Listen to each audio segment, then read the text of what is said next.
Olá, seja bem-vindo a marcoteles.com. Continuamos o nosso estudo na primeira epístola de João, capítulo 2, versículos agora 18 em diante. Talvez eu pare um pouquinho antes para a gente não ficar o vídeo muito longo, mas vamos tentar terminar o capítulo 2 da primeira epístola de João ainda neste vídeo de hoje, se assim Deus quiser. Bom, esse versículo é uma perícope que fala sobre os anticristos. Alguém você pode dizer assim, mas não são os anticristos e não o anticristo? Sim, existem mais de um anticristo. Porque todo aquele que nega Cristo, que nega o poder de Deus, que nega a vinda de Jesus para este mundo, que nega que Cristo veio em carne e que nega a operação dele para a salvação do mundo, da humanidade, esse é um anticristo, tá? Agora existe o homem da iniquidade, que será aquele líder desses anticristos que se levantará no último dia. Esse aí é o super anticristo, digamos assim, né? Mas já existem anticristos hoje em dia, assim como já existiam no tempo de Jesus. Vamos ver o que nos diz o apóstolo João na primeira epístola de João, capítulo 2, versículo 18. Diz o seguinte: Filhinhos, é já a última hora. E, como ouvistes que vem o anticristo, também agora muito se tem feito anticristos, por onde conhecemos que já é a última hora. Curioso, algumas pessoas pensam que o anticristo só virá no último dia, né? Só virá no fim do mundo. Mas essa última hora, que João está dizendo aqui, que ela não é no futuro, nem no presente, né? Na verdade, ele está dizendo que já era no passado. Há 2000 anos atrás já era a última hora. Já era os últimos tempos. Percebe?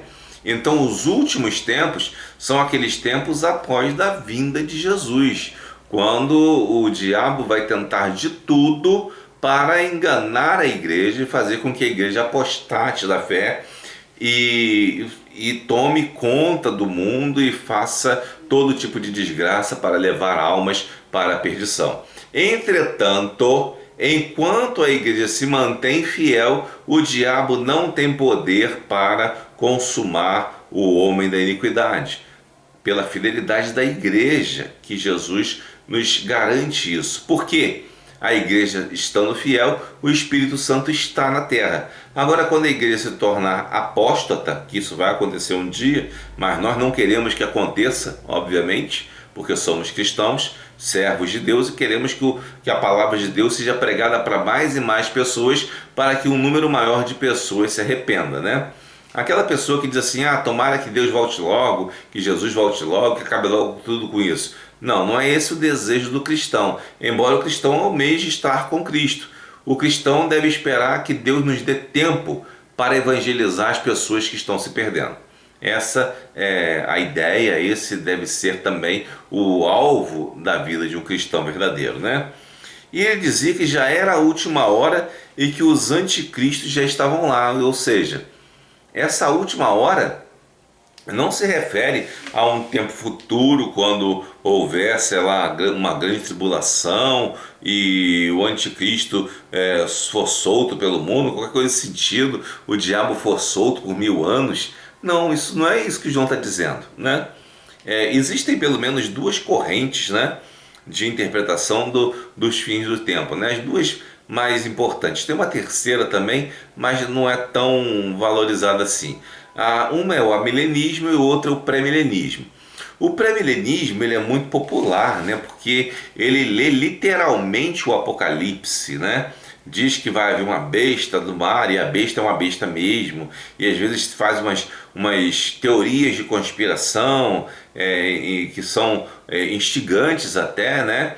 Fazem essas coisas e muita gente acaba adotando o pré-milenismo, mas por uma questão de gosto popular mesmo, né? Mas se você for observar, também tem o amilenismo. O amilenismo entende que não haverá um milênio literal, que o milênio literal, na verdade, é esse período em que Jesus veio ao mundo, morreu na cruz e o Espírito Santo está no mundo, né? Enquanto o Espírito Santo está no mundo, a igreja está no mundo pregando o evangelho e detendo o diabo. O diabo está preso porque ele não pode fazer a desgraça que gostaria de fazer na vida das pessoas, porque o Espírito Santo o detém através da pregação do evangelho feita pela Igreja de Cristo, certo? Mas quando essa igreja apostatar, é a explicação mais amilenista, né? Quando a igreja apostatar, uma igreja qualquer em algum tempo, não sabemos quando é, esperamos que não seja a nossa, que não seja tão rápido assim, que quando a igreja apostatar, o Espírito Santo será tirado, né? E obviamente o anticristo se mostrará. Então, o que João está dizendo é que o espírito do anticristo já estava lá, o diabo já estava atuando para tentar tomar conta do mundo e levar a humanidade à perdição de modo geral. Entretanto, a igreja estava presente. O versículo 2 nos diz: saíram de nós, mas não eram de nós, porque se fossem de nós ficariam conosco. Mas isso é para que se manifestasse que não são todos de nós. Aqui está se referindo a um grupo de pessoas chamada gnosticistas, né?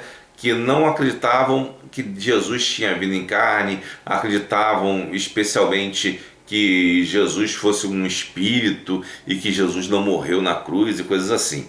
Esse tipo de ensinamento é adotado por muitas seitas esotéricas até, né?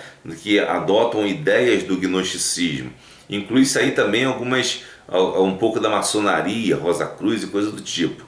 Então, portanto, não era um grupo que o apóstolo reconhecia como um grupo verdadeiramente cristão, muito pelo contrário, era um grupo de anticristos, né? E ele continua dizendo o seguinte: e vós tendes a unção do santo e sabeis tudo.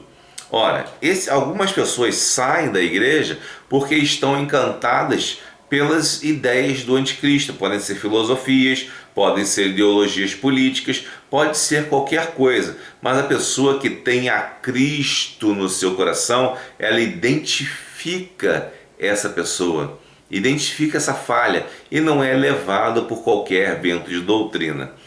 E ele continua dizendo: não vos escrevi porque não soubesses a verdade, mas porque a sabeis, e porque nenhuma mentira vem da verdade. Quem é o mentiroso, senão aquele que nega que Jesus é o Cristo? É o anticristo, esse mesmo que nega o Pai e o Filho. Ora, quem diz que Jesus é um Deus diferente do Pai, né? Que era a ideia dos gnósticos mesmo. Eles entendiam que o Deus Pai do Antigo Testamento era um Deus rancoroso, ruim, e que Jesus era o Deus do amor, né? Então seriam deuses diferentes, e que Jesus não teria nada a ver com o Deus do Antigo Testamento, segundo, né, os gnósticos. Claro que isso é um absurdo, e João diz aqui claramente que quem diz isso é mentiroso e nega Jesus Cristo. E este que nega Jesus Cristo, mesmo vindo com ideias aparentemente boazinhas, esse é um anticristo. Alguém que chega dizendo para você que uma ideologia política vai libertar o Brasil, vai ser a melhor coisa do Brasil, ou que uma instituição religiosa será que vai salvar o Brasil, isso já é o anticristo, porque não está mostrando que a verdadeira salvação vem do Messias, Jesus, e que não depende de igreja, não depende de ninguém, depende de Jesus Cristo, né? E qualquer que nega o Filho também não tem o Pai. Aquele que confessa o Filho tem também o Pai. João já dá aqui uma ideia de trindade, né? Embora esteja falando só do Pai e do Filho.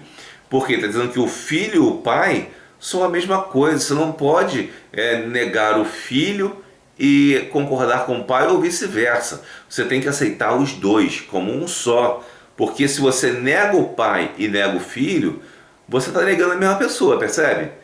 Porque vamos analisar. Se fosse como alguns pensam, né? Que, digamos, você tem você e sua filha, ou seu filho, né? E se alguém nega o seu filho, negou o seu filho, você não é outra pessoa, não tem nada a ver, né? Mas se você for a mesma pessoa, né? Se negou você, negou o outro, né? Percebe? Veja bem, vamos dar um exemplo melhor. Digamos que seu nome é José Antônio, né? Aí alguém te conhece como José, outro conhece como Antônio, mas é a mesma pessoa, certo? Então digamos que perguntam: José fez isso? Alguém diz: não, José não fez isso. E o outro pergunta, não, o Antônio não fez isso. Mas todos dois estão negando a mesma pessoa, que é o José Antônio. Percebe? Então aqui ele está dando. Isso não quer dizer que Jesus e Pai sejam nomes, Jesus são pessoas mesmo. Mas Deus é um ser tão supremo, tão poderoso, tão diferente de nós, que ele pode, na verdade, ter três pessoas na Trindade sem se contradizer. Ao passo que nós não conseguiríamos jamais isso. Seríamos pessoas doentes caso isso acontecesse na vida de alguém. E é interessante que quando você confessa o Pai, você confessa o Filho. E quando você nega o Pai, você também nega o Filho. Significa que você está negando a mesma pessoa. É isso que João está dizendo. A palavra Trindade não está escrita na Bíblia, mas a ideia está em todo o Novo Testamento. Nós não podemos explicar a Trindade.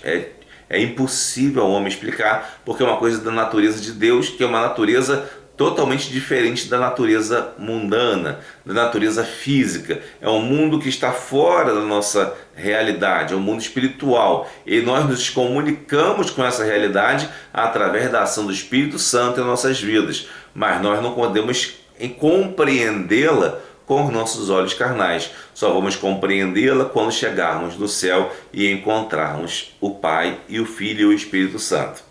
E ainda continua aqui o texto dizendo: portanto, o que desde o princípio ouvistes permanece em vós. Se em vós permanecer o que desde o princípio ouvistes, também permanecereis no Filho e no Pai. Ou seja, tem algumas pessoas chegando aí, fazendo algumas pregações, chamando Jesus de Yahweh, de Yeshua, e algumas coisas dessa, né? Outros fazendo pregações, dizendo que o que interessa é chamar Deus pelo nome de Jeová e coisas desse tipo, né? Cuidado com isso. Se você quer ter a verdadeira salvação, você tem que ter tanto o Pai quanto o Filho. Você não pode simplesmente ter o Pai e negar o Filho, ou vice-versa. Não dá. Porque o que João está dizendo, que se nós entendemos desde o princípio que existe uma Trindade, né? E para que essa verdade permaneça em vós, e nós temos que guardar aquilo que ouvimos desde o princípio. Não devemos nos deixar levar por pessoas que tentam nos seduzir para caminhos errados, em termos doutrinários, obviamente. E esta é a promessa que ele nos fez, a vida eterna. Jesus prometeu a vida eterna. E quando diz que Jesus prometeu a vida eterna, está dizendo que Jesus é Deus. Porque só Deus é dono da vida eterna. Só Deus pode dar a vida eterna. Então nós vemos aqui mais um sinal da Trindade apresentada em João aqui, né? E ele diz aqui, está falando do Filho, né? Qualquer que nega o Filho também não tem o Pai. Está falando no 23. Então quando ele diz da promessa que ele nos fez, é a promessa que Jesus nos fez. Você vai poder ver pela coerência aqui, né? Que ele está falando de Jesus Cristo, e ele fala que o Pai tem a mesma relação com o próprio Jesus Cristo. E quando ele chega no versículo 25, ele diz essa promessa que ele nos fez. E se você for ler a coerência, você vai ver que está falando de Jesus Cristo fez essa promessa. E ele fez essa promessa de vida eterna, porque ele pode dar a vida eterna. Por isso, obviamente, essas coisas vos escrevi acerca do que vos enganam. Ou seja, João está escrevendo isso sobre aqueles que tentam enganar a igreja. Ele está acrescentando ainda explicações à palavra de Deus para que o povo possa entender. E aqueles que tentam enganar a igreja trazem ideias mirabolantes, baseadas até em filosofia, e que às vezes são agradáveis ao ouvido humano, mas são inúteis para agradar a Deus. E no versículo 27 diz: e a unção que vós recebestes dele fica em vós, e não tendes necessidade de que alguém vos ensine, mas como a unção vos ensina todas as coisas, e é verdadeira, e não é mentira, como ela vos ensinou, assim nele permanecereis. Ou seja, tem uma unção, ou seja, uma escolha, né? Uma eleição que Deus fez, né? A unção é um poder dado pelo Espírito Santo. No Antigo Testamento, os reis, eles eram ungidos porque eram pessoas que aquilo simbolizava o Espírito Santo na vida deles, né? E assim nós também recebemos o Espírito Santo. Continuando aí no versículo 28, e agora, filhinhos, permanecei nele, para que quando ele se manifestar tenhamos confiança e não sejamos confundidos por ele na sua vida. Se sabeis que ele é justo, sabei que todo aquele que pratica a justiça é nascido dele. Ou seja, se você sabe que Jesus é justo, você não tem por que acreditar em outra pessoa. Acredite em Jesus. Jesus é servo de Deus. E aqui terminamos essa lição de hoje. Espero que você tenha gostado e continue assistindo a nossa série sobre a primeira epístola de João e sobre as outras epístolas. Deus abençoe.